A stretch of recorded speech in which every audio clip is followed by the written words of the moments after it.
Good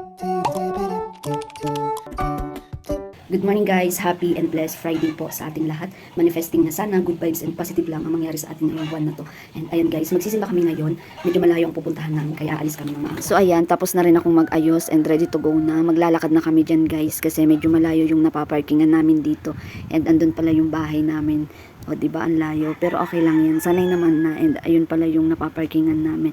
Actually guys, nakikipark lang kami dito. And yan pala yung service namin, si King Roxy. Kasama namin yan sa lahat ng lakad namin. And kapag magdi-deliver kami ng Kaoragon Chicken Pastil. So ayan guys, let's go na. On the way na kami dyan guys. And ipa-fast forward ko na lang to para hindi mahaba tong video na to. And finally, nandito na kami sa Calabanga, Amang Hinuli Church. Grabe guys, sobrang tao kasi first Friday ngayon. And kinaugalian na namin dito na every first Friday ay magsisimba kami dito. And dyan pala kami papasok guys. So ayun lang guys, pauwi na kami. Follow for more. Salamat!